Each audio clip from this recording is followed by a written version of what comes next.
बिस्मिल्लाहिर्रहमानिर्रहीम। अस्सलाम वालेकुम एवरीवन। हमने जो एफपीएससी लेक्चरर टेस्ट की प्रिपरेशन के लिए जो सीरीज़ स्टार्ट की हुई है उसमें एजुकेशन सेक्शन का चैप्टर हमारे पास है टेस्टिंग एंड एवेलुएशन, और जो टॉपिक आज हम डिस्कस करेंगे वो है टाइप्स ऑफ टेस्ट। टेस्ट की बेसिकली दो मेन टाइप्स होती हैं, test by method and test by purpose. अब इन दोनों टाइप्स को फर्दर डिफरेंट आगे सब कैटेगरीज में डिवाइड किया जाए।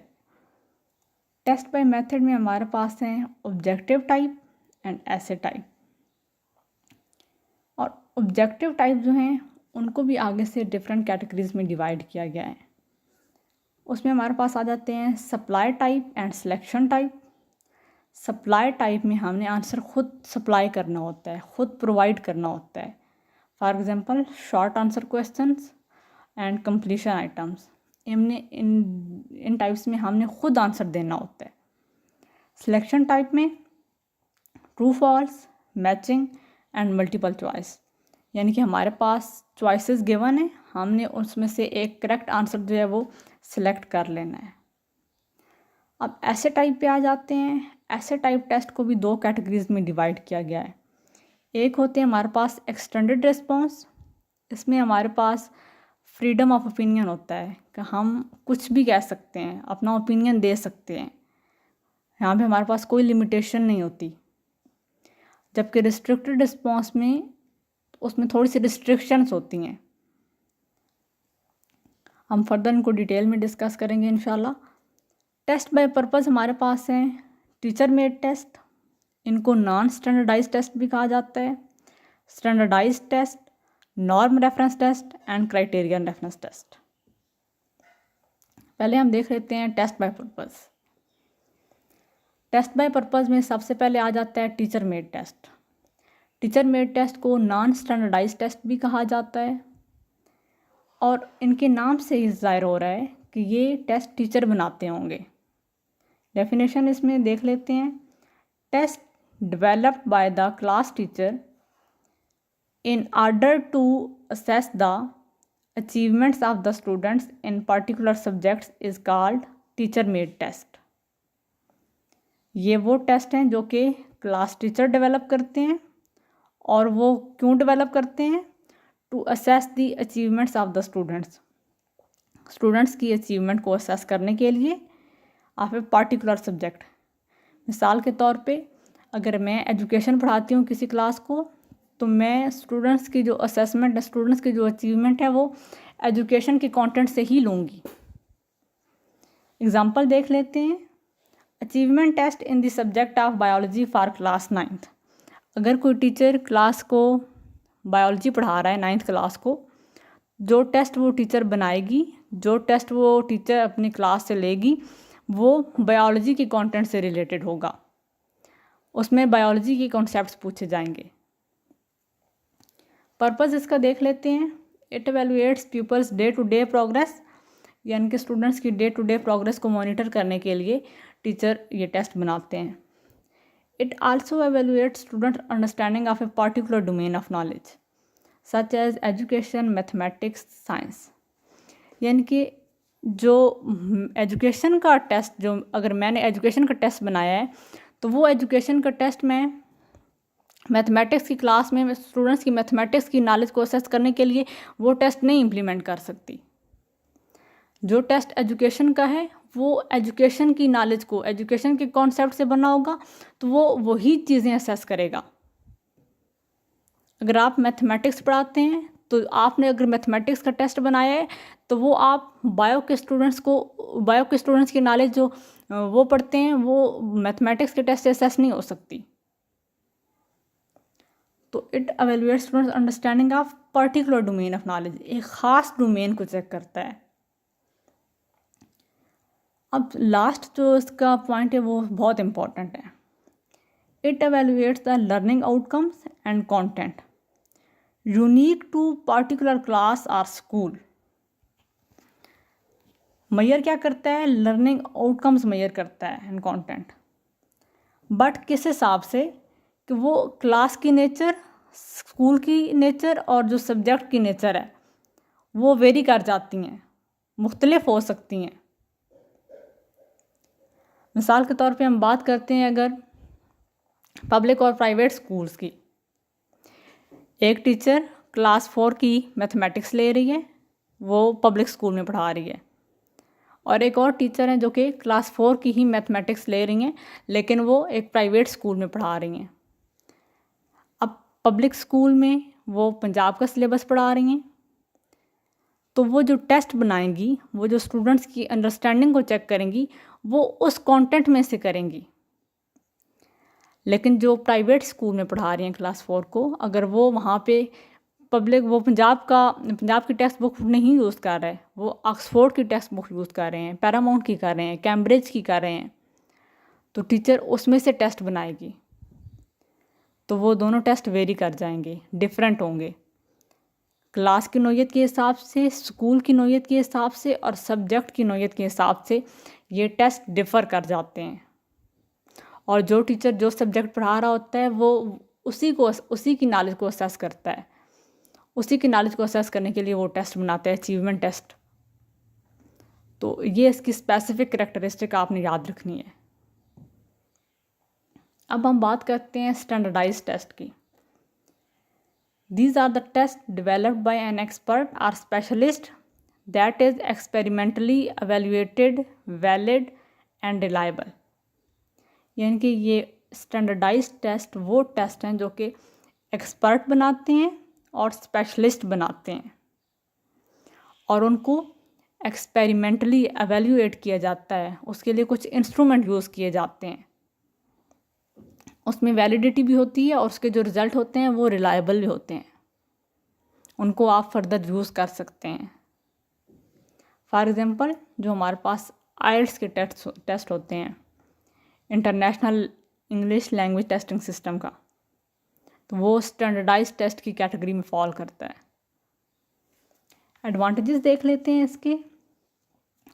स्टैंडर्डाइज टेस्ट में ऑब्जेक्टिविटी का जो मार्जिन होता है वो मैक्सिमम होता है। अब ऑब्जेक्टिविटी कहते किससे हैं? ऑब्जेक्टिविटी से मुराद के जो आपके टेस्ट के स्कोर हैं उसमें, या जो आपके टेस्ट का जो जितना भी टेस्ट बनता है वो किसी के ओपिनियन की वजह से अफेक्ट नहीं हो सकता। उसमें जो टेस्ट बनाने वाला है वो बायस नहीं हो सकता, वो उसको प्रोफेशनली बनाएगा। और जो स्कोरिंग होती है उसमें भी सब्जेक्टिविटी नहीं होती। सब्जेक्टिविटी से मुराद कि मैं चाहती हूँ कि हाँ भाई मेरे ख्याल में इस चीज़ में ये चीज़ होनी चाहिए, जब मैं अपना ओपिनियन पेश कर रही होती हूँ, जबकि ऑब्जेक्टिविटी में ओपिनियन की ज़रूरत नहीं होती, ये सब्जेक्टिविटी को अलाउ ही नहीं करता। Results are valid, reliable, acceptable and usable. जो स्टैंडर्डाइज टेस्ट है हमें रिज़ल्ट हासिल होते हैं वो वैलिड भी होते हैं, रिलायबल भी होते हैं, यानी कि फ़र्दर उनको हम यूज़ भी, एक्सेप्टेबल भी होते हैं, और आगे आगे हमारे पास के उसको हम फर्दर यूज़ भी कर सकते हैं किसी और पर्पज़ के लिए। It is based on table of specification. हम जितनी भी टर्म्स ऊपर हमें पढ़ी हैं, डिस्कस की हैं, वैलिडिटी, रिलायबिलिटी, यूजिबिलिटी और टेबल ऑफ स्पेसिफिकेशन, हम इनको फर्दर भी पढ़ेंगे। यहाँ पे टेबल ऑफ स्पेसिफिकेशन के बारे में थोड़ा सा आपको ओवरव्यू बता देती हूँ। ये हमारे पास एक चार्ट होता है, वो चार्ट जो कि टीचर को हेल्प करता है, या जो स्पेशलिस्ट होते हैं, जो एक्सपर्ट होते हैं टेस्ट बनाने वाले, उनको हेल्प करता है कि वो जो होल कंटेंट है उसमें से सैंपल लें। यानी कि टीचर ने बच्चे को टेस्ट दिया पूरे यूनिट का, लेकिन जो पेपर में क्वेश्चन आया वो सिर्फ एक टॉपिक में से छोटा सा सवाल, तो वो जो सैंपल, वो जो टेस्ट है वो उस होल कंटेंट की सैम्पलिंग नहीं हो सकती, उस होल चैप्टर की सैम्पलिंग नहीं कह सकते हम। होल चैप्टर की जो सैम्पलिंग तो तब होती कि वो टीचर जो टेस्ट बनाती वो उस चैप्टर्स के जितने भी इंपॉर्टेंट टॉपिक्स थे, कॉन्सेप्ट थे, उसको कवर कर रहा होता। तो वो कवर करने, सैम्पल होल कंटेंट को कवर करने के लिए जो हमें हेल्प करता है वो टेबल ऑफ स्पेसिफिकेशन होता है। It is also helpful in decision making about aptitude, attitude and personality. हमने किसी के एप्टीट्यूड के बारे में चेक करना है, एटीट्यूड या पर्सनैलिटी, तो उसके लिए भी स्टैंडर्डाइज टेस्ट ही यूज़ होते हैं. पायलटिंग होती क्या है? It is a small scale initial study conducted to evaluate feasibility of test and to remove flaws. यानी कि ऑन ग्राउंड टेस्ट की एडमिनिस्ट्रेशन से पहले उसकी पायलटिंग होती है, यानी कि प्री टेस्ट इनिशियल स्टडी, ताकि अगर उसमें कोई फ्लॉज हैं, कोई मिस्टेक्स हैं, कोई एरर आ रहा है तो वो उसको पहले ही दूर कर लिया जाए. उसकी फिजिबिलिटी चेक की जाती है कि ये एप्लीकेबल है या नहीं. तो टेस्ट की एडमिनिस्ट्रेशन से पहले जो प्री टेस्ट होता है, क्या स्मॉल स्केल पे जो इनिशियल स्टडी होती है, उसको पायलटिंग कहते हैं. मोस्टली ये रिसर्च में यूज़ होती है, लेकिन स्टैंडर्डाइज टेस्ट होते हैं उसकी भी ये ख़ास खसूसियत है कि वो टेस्ट भी पहले प्री टेस्ट उनका भी होता है, उनकी भी पायलटिंग होती है. देन हमारे पास आ जाते हैं norm reference test. These are the test use to make comparison among students. Students के दरमियान कंपैरिजन के लिए जो टेस्ट यूज़ होता है वो हमारे पास होता है norm reference test. For example, Ali got first position in class 3. Class 3 में 30 बच्चे हैं, 28 हैं या 35 हैं. उसमें से एक बच्चे की पोजीशन, यानी कि उसको बाकी स्टूडेंट से कंपेयर किया जा रहा है, उस एक बच्चे की पोजीशन बताई जा रही है कि अली 1 पे स्टैंड कर रहा है, बाकी बच्चे जो हैं वो लर्निंग में उससे पीछे हैं. इसकी कैरेक्टरिस्टिक देख लेते हैं. It emphasise discrimination among individual. Discriminate यानी कि उनमें फ़र्क करती है, जो हाई अचीवर्स हैं और जो लो अचीवर्स हैं, डिस्क्रिमिनेट करता है. Individual position is compared with that of non group. हमारे पास एक नॉन ग्रुप होता है, यानी कि जिस तरीके से हमने ऊपर अली की एग्जांपल ली, वो क्लास 3 का एक बच्चा है. क्लास 3 हमारे पास वो नॉन ग्रुप है, तो वो अली की जो परफॉर्मेंस है वो किससे कंपेयर की गई? जो क्लास 3 के उसकी क्लास के जो उसके क्लास फेलोज थे, क्लास 3 में जितने भी स्टूडेंट्स थे उन सब से कंपेयर की गई, और उसके बाद उनको पोजीशन असाइन की जाती हैं. Students were assign ranks or position like first, second, third. इसी तरीके से मेडल भी कभी दिए जाते हैं, गोल्ड हो गया, सिल्वर हो गया और आगे बहुत सारे. तो ये सारे नॉर्म रेफरेंस टेस्ट की कैटेगरी में फॉल करते हैं. In norm reference test difficulty level of item is 50. इसमें डिफ़िकल्टी लेवल हम लोग आइटम्स का आगे पढ़ेंगे, लेकिन आप लोग इसमें ये याद रखिएगा कि जो NRT हैं, नॉर्म रेफरेंस टेस्ट हैं, उनका जो डिफ़िकल्टी लेवल होता है वो 50 के अराउंड होता है. और एक और चीज़, नॉर्म रेफरेंस टेस्ट में कोई क्राइटेरिया नहीं सेट होता किसी किस्म का. टीचर ने ये नहीं बोला था क्लास 3 में कि हाँ भाई जिसने 90% लिए वो बच्चा फर्स्ट होगा. नो, जिस बच्चे के सबसे ज़्यादा मार्क्स आ गए, टीचर ने टेस्ट लिया, उसमें से 50 नंबर का टीचर ने टेस्ट लिया. अगर अली ने 49 ले लिए, अली उसमें और बाकी क्लास से उससे कम है, तो अली के हमारे पास अली फर्स्ट पोजीशन पे लाई कर रहा है. लेकिन जो अगर अली के 30 मार्क्स हैं और बाकी क्लास से उससे कम है, तब भी अली फर्स्ट पोजीशन पे ही होगा. उसके लिए कोई क्राइटेरिया नहीं सेट हुआ कि हाँ भी आपने इतने % मार्क्स लेने हैं तब आप फर्स्ट की कैटेगरी में जाएंगे. अब बात करते हैं हम क्राइटेरियन रेफरेंस टेस्ट की. It is a test use to check the performance of students against some criteria. अब हम इसमें बात करेंगे क्राइटेरिया की. नॉर्म रेफरेंस टेस्ट में किसी किस्म का कोई क्राइटेरिया नहीं होता. जिसके सबसे ज़्यादा मार्क्स आ गए वो फर्स्ट पोजीशन, मेरिट उसने बना दिया, जिसने सबसे ज़्यादा मार्क्स ले लिए वो डिसाइड करेगा फिर पोजीशन. वो फिर पहली पोजीशन, और उसके बाद फिर जिसके उससे कम होंगे वो सेकंड पे लाई करेगा और फिर थर्ड. लेकिन क्राइटेरियन रेफरेंस टेस्ट में हम बात करते हैं क्राइटेरिया की। फॉर एग्जांपल ड्राइविंग टेस्ट, आपको ड्राइविंग लाइसेंस कब मिलता है, उसके लिए क्या क्राइटेरिया है, आप ड्राइविंग टेस्ट पास करें आपको लाइसेंस मिल जाएगा। एक सेट क्राइटेरिया रखा गया है। इसकी कैरेक्टरिस्टिक देख लेते हैं हम। Comparison of students performance against some criteria or set standard. इसमें कोई स्टैंडर्ड होते रखे जाते हैं, ठीक है, या कोई क्राइटेरिया होता है, उसके अकॉर्डिंग फिर स्टूडेंट्स की परफॉर्मेंस को जज किया जाता है। Criterion reference test mostly used for mastery testing. ये हमें बताता है कि जो क्राइटेरिया हमने सेट किया हुआ है, आया स्टूडेंट्स उस तक compete कर सक रहे हैं या नहीं, पहुंच पा रहे हैं या नहीं। अगर स्टूडेंट्स ने उस क्राइटेरिया को मीट कर लिया तो वो तो उस कैटेगरी में आ गया, अगर वो नहीं मीट कर सका तो वो फेल की कैटेगरी में चला जाएगा। उसमें हमारे पास थर्ड है, criterion reference test emphasises description of what learning task individual can and can not perform.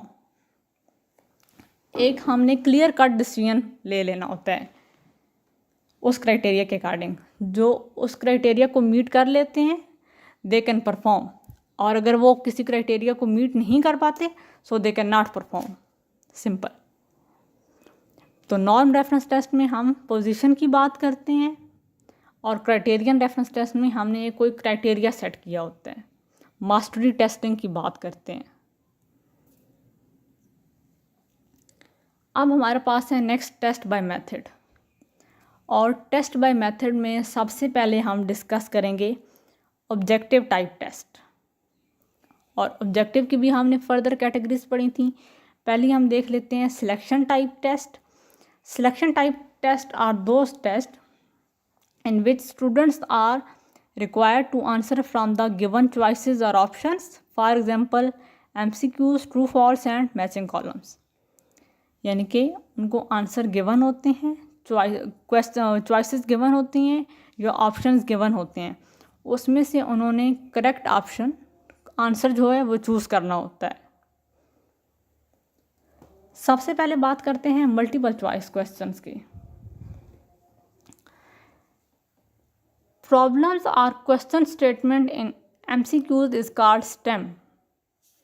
यानी कि जो स्टेटमेंट गिवन होती है, क्वेश्चन की जो स्टेटमेंट होती है या जो प्रॉब्लम गिवन होती है, उसको हम MCQs टेस्ट आइटम में उसको हम STEM बोलते हैं। इस चीज़ को आपने याद रखना है क्योंकि अक्सर MCQs में ये चीज़ पूछ ली जाती है। जो प्रॉब्लम या क्वेश्चन स्टेटमेंट होती है MCQs में उसको STEM कहते हैं। STEM should be meaningful. STEM का ताल्लुक लार्ज होने से नहीं होता, स्मॉल होने से भी नहीं होता, मतलब कि उसको मीनिंगफुल होना चाहिए, कोई मैसेज कन्वे कर रही हो कि आप क्या पूछना चाह रहे हैं। STEM of questions should be written in the positive form, as negative form of STEM is MCQs is often overlooked। अगर किसी MCQs क्वेश्चन में नॉट 2 दफ़ा आ जाए या नॉट आ जाए तो उस क्वेश्चन को बहुत फोकस होकर आपको करना पड़ता है, ओवरलुक करना पड़ता है, बार बार उसको पढ़ना पड़ता है। तो इस तरह की स्टेटमेंट्स को अवॉइड करना चाहिए। जो MCQs टेस्ट में मोस्टली स्टेटमेंट्स हों वो पॉजिटिव फॉर्म में हों। अब देखते हैं आंसर किसे कहते हैं। Correct choice in MCQs is called answer. जो MCQs वाले क्वेश्चन होते हैं MCQs, उसमें जो हम करेक्ट चॉइस होती है, करेक्ट ऑप्शन जो होता है उसको हम आंसर कहते हैं। Incorrect choices in MCQs are called distractor. अगर हमारे पास 4 ऑप्शन थे MCQs में तो उसमें से एक करेक्ट चॉइस होगी, जो करेक्ट चॉइस होगी उसको हम आंसर कहेंगे, और जो हमारे पास इनकरेक्ट चॉइसेस होंगी वो डिस्ट्रैक्टर होंगे, जो कि हमें हमारे उस मकसद से हटा रहे होंगे, ठीक है। Suggested answer in MCQs is given in the form of multiple choice और ऑप्शंस। जो हमारे पास सजेस्टेड आंसर होते हैं वो मल्टीपल चॉइस की फॉर्म में होते हैं या ऑप्शन की फॉर्म में होते हैं। अब अगली बात करते हैं हम, length of choices in MCQs should be same. ऊपर हमने बात की थी स्टेम की, stem should be meaningful. Stem को जो क्वेश्चन की स्टेटमेंट है उसको मीनिंगफुल होना चाहिए, लेकिन जो चॉइसेस हैं, जो ऑप्शन हमारे पास हैं, जो हम ऑप्शन देंगे वो सारे एक ही जैसी लेंथ के हों। ये नहीं कि हमारे पास 3 ऑप्शन ऐसे हैं जिसमें एक एक वर्ड आ रहा है और जो हमने लास्ट दिया हो उसमें एक हमने लंबी सी स्टेटमेंट दे दी। MCQs are most popular and most widely used by classroom teachers. बहुत ज़्यादा इनका जो यूज़ होता है वो वर्ल्ड में बहुत ज़्यादा यूज़ किया जाता है, लेकिन क्लासरूम टीचर्स जो होते हैं वो बहुत ज़्यादा इसको यूज़ करते हैं स्टूडेंट्स की लर्निंग को असेस करने के लिए। Score of MCQs items are more reliable as they do not allow subjectivity। जो MCQs के स्कोर हैं वो रिलायबल होते हैं। किस तरह से कि अगर एक हमारे पास पेपर है उसमें 10 MCQs हैं, अगर मैंने चेक किया तो तब भी उसका आंसर सेम रहेंगे, स्कोर सेम रहेगा। अगर 2-3 टीचर्स और उसको चेक करेंगे तो तब भी जो आंसर होगा वो क्वेश्चन स्कोर होगा वो सेम रहेगा, उसमें हमारा ओपिनियन नहीं आ सकता। ठीक है, सब्जेक्टिविटी नहीं होती। तो MCQs के जो स्कोर होते हैं वो ज़्यादा रिलायबल होते हैं। अब हम इसकी एग्जांपल देख लेते हैं। सबसे पहला हमारे पास क्वेश्चन है, knowing, memorising and recalling is concern with. ये हमारे पास एक स्टेटमेंट है, एक प्रॉब्लम, ठीक है, एक क्वेश्चन स्टेटमेंट है हमारे पास। इसके बाद हमारे पास इसके लिए 4 हमारे पास ऑप्शन गिवन है। पहला हमारे पास है कंप्रीहेंशन, दूसरा हमारे पास है application, third is evaluation and fourth one is knowledge. अब जो इसमें से करेक्ट ऑप्शन है, जो करेक्ट चॉइस है, उसको हम आंसर बोलेंगे जो कि है नॉलेज। जो बाकी 3 हैं वो डिस्ट्रैक्टर हैं, और जो क्वेश्चन की स्टेटमेंट है उसको हम स्टेम बोलेंगे। तो प्लीज़ इस चीज़ को आपने अपने माइंड में रखना है कि जो क्वेश्चन की स्टेटमेंट होती है, जो प्रॉब्लम होती है, वो स्टेम होती है, और जो करेक्ट ऑप्शन होते हैं उसको हम आंसर कहते हैं, रिस्पॉन्स नहीं, आंसर कहते हैं। और जो हमारे पास इनकरेक्ट होते हैं वो डिस्ट्रैक्टर आ जाते हैं। अब बात करते हैं ट्रू एंड फॉल्स की। It is a selection type test, यानी कि हमारे पास चॉइसेस गिवन है, हमने उसमें से एक सेलेक्ट कर लेना है, चूज़ कर लेना है। Students are required to select one of the 2 possible answer in the form of. आपको 2 पॉसिबल आंसर दिए जाते हैं, आपने उनमें से एक सेलेक्ट करना होता है, और वो किस फॉर्म में हो सकते हैं? वो ट्रू एंड फॉल्स की फॉर्म में हो सकते हैं, राइट एंड रॉन्ग हो सकते हैं, करेक्ट इनकरेक्ट हो सकते हैं, यस और नो हो सकते हैं, एग्री और डिसएग्री, किसी भी फॉर्म में हो सकते हैं। इनको अल्टरनेटिव टाइप भी कहते हैं, यानी कि किसी का अल्टरनेटिव, यस का अल्टरनेटिव हमारे पास नो होगा। A wide sampling of course material can be obtained, यानी कि हमारे पास हमारे पास लेंथी हमारे पास चैप्टर है, बहुत बड़ा चैप्टर है, तो उसकी हम लोग अच्छी सैम्पलिंग कर सकते हैं थ्रू ट्रू फॉल्स टेस्ट, ले सकते हैं वहाँ से अच्छा sample. High degree of objectivity is possible, क्योंकि इसमें हमारे पास तीसरा ऑप्शन ही नहीं होता। 2 हमारे पास ऑप्शन होते हैं, या ट्रू या फॉल्स, उनमें से एक ठीक होना होता है, तीसरे की ओपिनियन ही नहीं होती। सो इसमें ऑब्जेक्टिविटी का लेवल ज़्यादा हाई होता है। बट इसके साथ एक इसका डिसएडवांटेज भी है, it allows high degree of guessing, और वो गैसिंग कितनी होती है? Almost 50%, as there are only 2 choices. हमारे पास अगर एक ने ठीक, एक तो दूसरा ऑटोमेटिकली वो ठीक होगा ही। एग्जाम्पल देख लेते हैं। Peshawar is the capital of Khyber Pakhtunkhwa. आपने आंसर कर देना है या ट्रू या फॉल्स। नेक्स्ट बात करते हैं मैचिंग आइटम्स की। It is a selection type test which measures factual information based on relationship between two things। ये हमारे पास सिलेक्शन टाइप यानी कि हमने खुद सेलेक्ट करना है, खुद चूज़ करना है, और वो किस पे बेस कर रहा होता है, फैक्ट्स पे बेस कर रहा होता है। और उसके साथ हमने जो मैचिंग आइटम्स होते हैं उनमें रिलेशनशिप भी होता है। विदाउट रिलेशनशिप हमारे पास मैचिंग आइटम्स नहीं बन सकते। यूजुअली इसमें 2 कॉलम्स होते हैं। The item in the column for which a match is sought are called premises. और सेकंड दूसरा हमारे पास होता है the item in the column from which selection is made are called responses. यानी कि जो एक हमारे पास नीचे एग्जांपल देखने कॉलम है प्रीमिसेस का, यानी कि उसमें आपको डिफरेंट कंट्रीज़ के नाम नज़र आ रहे होंगे, चाइना, अफ़गानिस्तान, इंडिया। अब हमने इनका करेक्ट रिलेशनशिप फाइंड करना है, इनका करेक्ट मैच ढूंढना है, कॉलम बी में से करेक्ट रिस्पॉन्स ढूंढना है। तो जिसका आंसर हमें चाहिए, जिसका हमने रिस्पॉन्स ढूंढना है, फाइंड करना है, वो हमारे पास प्रीमिसेस होते हैं।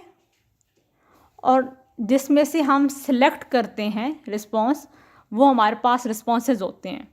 जो कॉलम बी है वहाँ पे रिस्पॉन्सेज, आपको कुछ सिटीज़ के नाम नज़र आ रहे होंगे, new Delhi, Beijing and Kabul. तो जो बेटर सूट करता है, जो बेस्ट मैच है, आपने उसके साथ इसको मिला देना है। अब हम बात करते हैं सप्लाई टाइप की। Supply type are the questions in which students are required to supply the own answer or choices. For example fill in the blanks and short answers. यानी कि ये वो टेस्ट हैं जहाँ स्टूडेंट्स ने खुद आंसर प्रोवाइड करना है, खुद आंसर सप्लाई करना है। सबसे पहले बात कर लेते हैं हम फिल इन द ब्लैंक्स की। It is a supply type test which require students to provide और supply answer. It did not allow guessing. अब इसमें गैसिंग नहीं हो सकती क्योंकि आपके पास ऑप्शन नहीं गिवन, आपने खुद आंसर प्रोवाइड करना है। वो वर्ड की फॉर्म में भी हो सकता है, सिंबल की फॉर्म में भी हो सकता है, कोई फ्रेज हो सकती है। They are also known as completion items. जो फिल इन द ब्लैंक्स हैं उनको कंप्लीशन आइटम्स भी कहा जाता है। एग्जाम्पल देख लें, national flower of Pakistan is. आपको कोई ऑप्शन नहीं गिवन।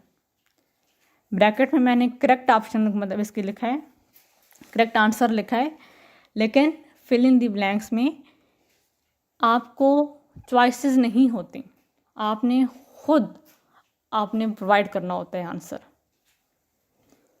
अब शॉर्ट आंसर्स की बात करते हैं। This type of test item requires short answer consisting of word, phrase, number और symbol.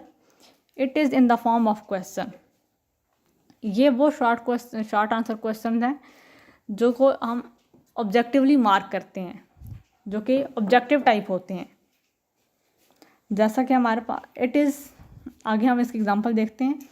It is suitable to measure simple learning outcomes like knowledge, facts and principles. जो Bloom taxonomy की हमने पढ़ी थी डोमेन, कॉग्निटिव डोमेन, उसमें जो lower level हैं learning के, जैसे नॉलेज हो गया, तो उसको वो असेस करने के लिए, वो लर्निंग आउटकम्स मेजर करने के लिए हम लोग शॉर्ट आंसर क्वेश्चन यूज़ कर सकते हैं। It is not suitable for measuring complex learning outcomes, कि जो हायर लेवल के आउटकम्स हैं जैसे एवेल्यूएशन हो गया, एनालिसिस हो गया या सिंथेसिस हो गया, तो वो शॉर्ट आंसर क्वेश्चन के थ्रू नहीं मेजर हो सकते। एग्जांपल देख लेते हैं। What is the square root of 64। तो वो आपने सिंपल 8 एक आंसर दे दिया। अब बात करते हैं हम सब्जेक्टिव टाइप टेस्ट की। सब्जेक्टिव टाइप टेस्ट भी सप्लाई टाइप टेस्ट ही होते हैं क्योंकि आंसर हमने उसमें खुद सप्लाई करना होता है, but they are use to check complex learning outcomes of the students. जो कम्प्लेक्स लर्निंग आउटकम्स हैं उनको असेस करने के लिए, उसको चेक करने के लिए सब्जेक्टिव टाइप टेस्ट यूज़ होते हैं। इनको ऐसे टाइप भी कहा जाता है। अब इसकी 2 टाइप्स हैं, एक हमारे पास है रिस्ट्रिक्टेड रिस्पॉन्स और दूसरा एक्सटेंडेड रिस्पॉन्स। पहले हम देख लेते हैं रिस्ट्रिक्टेड रिस्पॉन्स को। It is a supply type test which require students to provide short detail of answer. मुख्तसर, ठीक है, थोड़ी सी, मतलब जितनी आपसे पूछी गई हो मालूमात, आपने उतना आंसर करना है। It measures more specific learning outcomes as compare to extended response question. Example देख लेते हैं। Describe two causes of inflation. Inflation की काजेज बहुत सारी हो सकती हैं, लेकिन उन्होंने आपको लिमिटेड कर दिया है 2 काजेज तक। आपने सिर्फ उसकी 2 वजूहात बतानी है। समटाइम्स ऐसे में भी इस तरह के आ जाते हैं कि आपने एक ऐसे लिखना है, वो हमारे कितने ऑलमोस्ट 200 टू 250 वर्ड्स से पर मुश्तमिल हो, या 200 से 300 होता, तो वो भी ऐसे टाइप ही है, लेकिन आपको रिस्ट्रिक्ट कर दिया जाता है कि आपने यहाँ तक ही करना है, इससे आगे आपने नहीं जाना, ये आपकी लिमिट है। अब हम बात करते हैं एक्सटेंडेड रिस्पॉन्स की। It is a supply type test which require students to provide large detail of answer. यहाँ पे आप तफसील से बयान कर सकते हैं। It is use to present, integrate and evaluate ideas. जैसा कि ये कम्प्लेक्स लर्निंग आउटकम्स को मेजर करती है, तो उनको हम एवेलुएट भी कर सकते हैं, प्रेजेंट भी कर सकते हैं, इंटीग्रेट भी कर सकते हैं। It gives more freedom to express ideas. इसमें आपको आज़ादी हासिल होती है, ठीक है, कि आप अपनी राय का इजहार कर सकें, अपनी ओपिनियन दे सकें, अपने आइडियाज़ प्रेजेंट कर सकें। They are easy to construct as compare to objective type question, क्योंकि ये कम होते हैं तादाद में। ऑब्जेक्टिव टाइप टेस्ट को कंस्ट्रक्ट करना बहुत मुश्किल होता है। उसकी मार्किंग बहुत आसान होती है, उसको स्कोर करना बहुत आसान होता है, बट उनको कंस्ट्रक्ट करना मुश्किल है, क्योंकि वो बहुत टाइम कंज्यूमिंग टास्क है। जबकि जो ऐसे टाइप क्वेश्चन है, they are easy to construct, इतने ज़्यादा टाइम कंज्यूमिंग नहीं होते। Scoring is subjective and unreliable. इनका बहुत बड़ा डिसएडवांटेज, बच्चे ने एक ऐसे लिखा, मैं चेक करूँगी तो मैंने उसको 10 में से 7 नंबर दिए, कोई और टीचर चेक करेंगी तो उनके ख्याल में वो जो टेस्ट है उसको 10 में से 8 नंबर दिए जाने चाहिए। अगर तीसरे किसी और फर्द से चेक करवाऊँ तो वो उसको हो सकता है 10 में से 9 दे। तो उसमें सब्जेक्टिविटी आ जाती है, टीचर की ओपिनियन आ जाती है, बायसनेस आ जाती है। तो इस वजह से वो उसकी जो स्कोरिंग है वो फिर रिलायबल नहीं रहती। एग्जाम्पल देख लेते हैं। Write down the causes of unemployment इन पाकिस्तान। आपको एक क्वेश्चन दिया गया है कि पाकिस्तान में अनएम्प्लॉयमेंट की काजेज लिखें। तो हर बच्चा अपने उसके अकॉर्डिंग, अपनी थिंकिंग के अकॉर्डिंग, अपनी नॉलेज के अकॉर्डिंग उसकी काजेज लिखेगा। इसके अलावा हमारे पास कुछ और टेस्ट भी होते हैं। आपको मैंने इसी वजह से इस वीडियो में साथ रिलेट करके बता रही हूँ, ताकि आपको फिर याद रहें। उनको कहते हैं maximum performance test and typical performance test. जो मैक्सिमम परफॉर्मेंस टेस्ट है वो अपने नाम, आपने उसकी कीवर्ड पे फोकस करना है। मैक्सिमम, मैक्सिमम इटसेल्फ बता रहा है कि वहाँ पे आपने जितना पॉसिबल हो सकता है उतना अच्छा परफॉर्म करें। मैक्सिमम परफॉर्मेंस टेस्ट की डेफिनेशन देख लेते हैं। Maximum performance test ask the person to do his best to solve 1 और मोर प्रॉब्लम्स। आपको एक प्रॉब्लम दी जा रही है तो उसको सॉल्व करने के लिए बोला जा रहा है, तो आप अपना जितना भी पोटेंशियल है वो उसको लगा के आप अगर उस प्रॉब्लम को सॉल्व कर रहे हैं तो वो हमारे पास मैक्सिमम टेस्ट की कैटेगरी में आ जाता है। वहाँ पे आपने अपनी जितनी भी सलाहियतें हैं उस एक क्वेश्चन को, उस प्रॉब्लम को सॉल्व करने पे अगर आप लगा रहे हैं तो वो मैक्सिमम परफॉर्मेंस टेस्ट में आ जाता है। इसकी एग्जांपल में हमारे पास हैं aptitude test and achievement test. Aptitude test कौन से होते हैं? These are the tests designed to predict future performance. Future performance aptitude का कीवर्ड है। ये वो टेस्ट हैं जो कि आपकी फ्यूचर की परफॉर्मेंस को प्रिडिक्ट करने के लिए यूज़ किए जाते हैं। आप किसी प्रोग्राम में इनरोल होने जा रहे हैं तो उससे पहले, एडमिशन से पहले आपका एप्टीट्यूड टेस्ट लिया जाता है, ये देखने के लिए कि आप में पोटेंशियल है कि आप उसमें इनरोल हो सकते हैं, और अगर इनरोल हों तो आपकी सक्सेस के कितने चांसेस हैं। तो ये हमें एप्टीट्यूड टेस्ट बताता है। वो आपकी जो सलाहियतों का टेस्ट होता है ना, कि हाँ भी आप में कितना पोटेंशियल छुपा हुआ है, आपकी जो हिडन स्किल्स हैं। It assess the potential ability of an individual, कि आप में कितनी पोटेंशियल एबिलिटी है। तो उसको चेक करने के लिए हम एप्टीट्यूड टेस्ट यूज़ करते हैं। तो क्वेश्चन में अगर कहीं प्रिडिक्शन का वर्ड आ जाए, फ्यूचर का वर्ड आ जाए, तो वो मोस्टली लिंक होते हैं एप्टीट्यूड टेस्ट के साथ, क्योंकि हम फ्यूचर के बारे में जो प्रिडिक्शन करते हैं वो एप्टीट्यूड टेस्ट की बेस पे कर रहे होते हैं। उसके बाद सेकंड बात करते हैं अचीवमेंट टेस्ट की। It measures learning outcomes of students. हमने सबसे पहले जो टीचर मेड टेस्ट के बारे में बात की थी, उसमें हमने अचीवमेंट टेस्ट के बारे में पढ़ा था कि वो टीचर बनाती हैं to measure students learning outcome, कि जो टीचर एक सब्जेक्ट पढ़ा रहा है उसकी मास्टरी चेक करने के लिए, उसको मेजर करने के लिए, वो लर्निंग आउटकम मेजर करने के लिए टीचर अचीवमेंट टेस्ट लेगी। ऑन द अदर हैंड हम बात करते हैं टिपिकल परफॉर्मेंस टेस्ट की। Typical performance test assesses individuals performance on regular basis.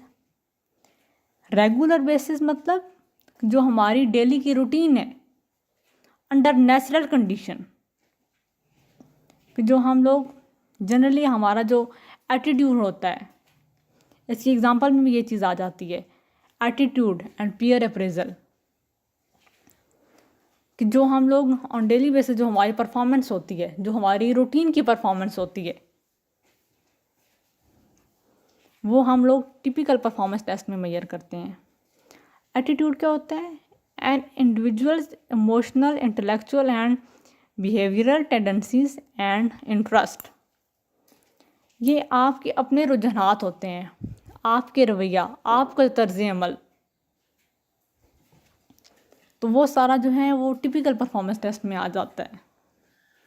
Then हम बात करते हैं पीयर अप्रेजल की। In peer appraisal evaluation is done by fellows and colleagues, कि आपके जो फेलोज और जो कोलीग्स आपके बारे में राय रखते हैं, वो फीडबैक उनसे लिया जाता है, उसकी बेस पे एवेलुएशन होती है। जिस तरह का फीडबैक वो देंगे, आपका जो बॉस हैं या जो भी आपके सीनियर हैं, वो उसकी बेस पे एवेलुएट करेंगे। तो पीयर अप्रेजल, और ये भी हमारे पास टिपिकल परफॉर्मेंस टेस्ट में आता है। अब बात करते हैं हम स्पीड टेस्ट की एंड पावर टेस्ट की। स्पीड टेस्ट हमारे पास क्या होते हैं? Speed test are design to assess how quickly a test taker is able to complete the items within a set time period. आपको एक स्पेसिफिक टाइम दिया गया है और स्पेसिफिक नंबर ऑफ क्वेश्चन हैं, तो आप उस गिवन टाइम में जितने ज़्यादा वो क्वेश्चन के आंसर करेक्ट कर लेते हैं, तो वो आपकी स्पीड मेजर कर रहा होता है। जो सेट टाइम पीरियड है उसमें आपने कितने आइटम्स कंप्लीट कर लिए। It measures number of items and individual can attempt correctly in given time. सिर्फ आपने सॉल्व नहीं करना कि आपके पास स्पेसिफिक टाइम में आप सारे क्वेश्चन ऐसे ही कर लें तुक्के लगा के, नो, आपने करेक्टली सही जवाबात कितने दिए, तो वो आपके स्पीड टेस्ट आपके वहाँ पे चेक हो रही होती है। उसके बाद हम पावर टेस्ट की बात करते हैं। Power test measures the learning during specific time. एक स्पेसिफिक टाइम में आप कितना ज़्यादा, आपकी लर्निंग कितनी हो रही है, आप कितना चीज़ों को याद रख सकते हैं। It is test with enough difficulty and enough time.